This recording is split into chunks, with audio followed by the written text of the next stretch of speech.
Chapter 19. The Internal Conflict. The principles of the gospel are perfect, but are the apostles who teach it perfect? No, they are not. But it is enough to say this, that through the weaknesses in the lives of the apostles, many were caused to err. J.D. 1266.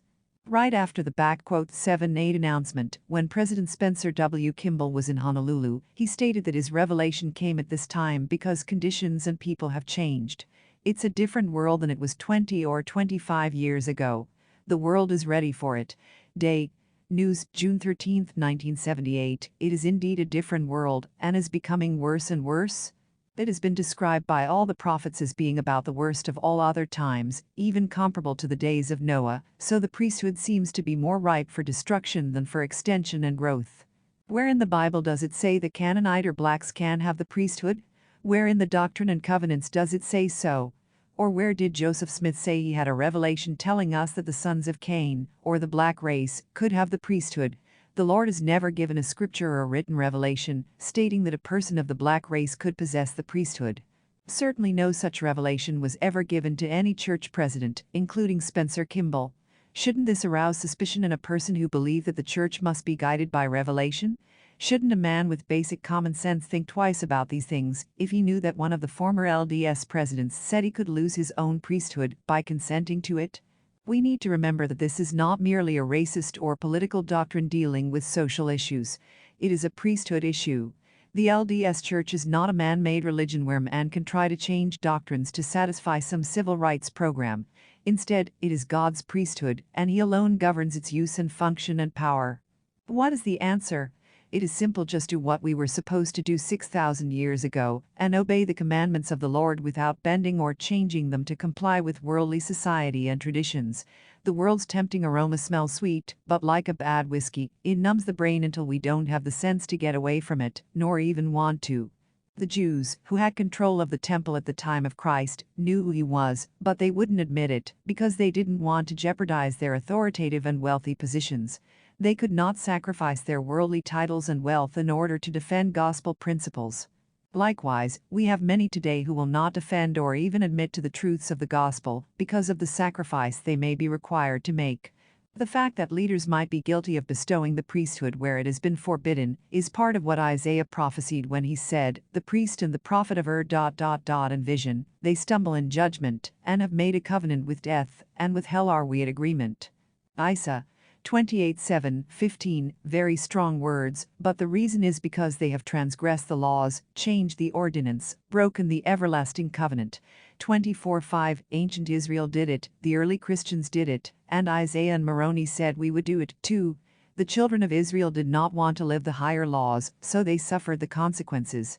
The Lord then said, For I will take away the priesthood out of their midst, therefore my holy order, and the ordinances thereof, shall not go before them, for my presence shall not go up in their midst. X 34:1, insp. Ver. Like the ancient Israelites, we have given up the higher laws and must suffer similar consequences. For example, consider what the Doctrine and Covenants says when the laws of plural marriage, united order, and gathering are disobeyed. We have given up the law of plural marriage, but all those who have this law revealed unto them must obey the same. D&C 132:3, and God warned that if ye abide not that covenant, then are ye damned, for no one can reject this covenant, and be permitted to enter into my glory. V4. We have given up the law of united order to appoint unto this people their portions, every man equal according to his family, according to his circumstances and his wants and needs. D&C 51:3, the Lord said that it must needs be that they be organized according to my laws, if otherwise, they will be cut off. V2. We have disobeyed the law of gathering. The Lord said, "A commandment I give unto all the churches, that they shall continue to gather together." D&C 101:67, because it is the Lord who will gather his people even as a hen gathereth her chickens under her wings, even as many as will hearken to my voice. D&C 29:2, all those who disobey this commandment will be with the tares, and will be burned with unquenchable fire. D&C 101:66. We know that many such changes were made in the early Christian church, as James E. Talmage wrote about in his book The Great Apostasy. He summarized that apostasy into three main categories. The church was undergoing internal deterioration and was in a state of increasing perversion. Among the more detailed or specific cause of this ever-widening departure from the spirit of the gospel of Christ, this rapidly growing apostasy, the following may be considered as important examples. 1. The corrupting of the simple principles of the gospel by the admixture of the so-called philosophic systems of the times. 2. Unauthorized additions to the ceremonies of the Church, and the introduction of vital changes in essential ordinances. 3. Unauthorized changes in church organization and government. The Great Apostasy, Talmage, page 90. It is apparent that these same signposts are evident in our own time and among our own people. 1. The corrupting of the principles of the gospel by the modern-day systems, and surrendering them in order to comply with the laws of the land, i.e., giving up plural marriage, the united order, gathering, etc. 2. Making unauthorized additions or deletions to the temple ceremony, 1990, and other priesthood ordinances, i.e., conferral of priesthood, rebaptism, etc. 3. Making unauthorized changes in church organization and government, i.e., casting out the church patriarch and eliminating all stake and ward 70s. The saints have been told over and over again how important it is to maintain correct principles and ordinances, and not to change them. Joseph Smith was very emphatic on this point. Ordinances instituted in the heavens before the foundation of the world, in the priesthood, for the salvation of men, are not to be altered or changed. All must be saved on the same principles. TPJS, page 308. He set the ordinances to be the same forever and ever, and set Adam to watch over them, to reveal them from heaven to man, or to send angels to reveal them. TPJS, page 168. We all admit that the gospel has ordinances, and if so, had it not always ordinances, and were not its ordinances always the same? TPJS, page 59.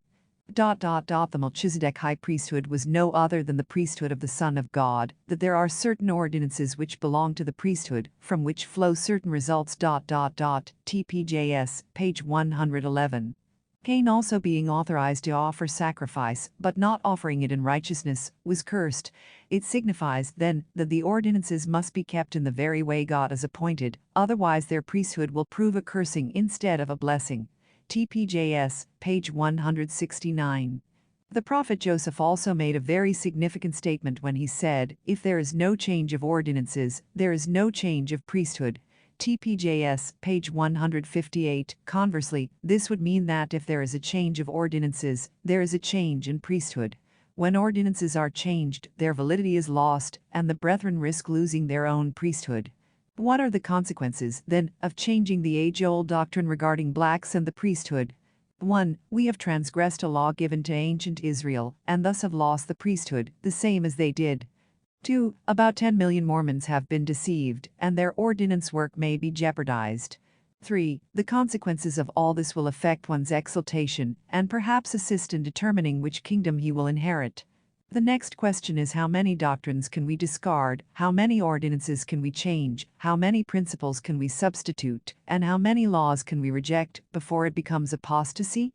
If we change the laws, ordinances, and covenants from the way they were established by the Lord, can we still expect to receive the same blessings?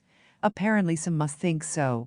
When the early Christians lost the priesthood, most of them didn't even know it was lost, except for the noticeable absence of spiritual manifestations. Since they still thought they had the priesthood, they continued to change religious laws and ordinances, trying to improve the gospel. Parley P. Pratt explained about those who were left without priesthood, and said that from that day to this they have been manufacturing priests, without any particular regard to lineage. But what have they accomplished? They have manufactured something, and called it priesthood, and the world has been cursed with it up to this time. JD 1 261.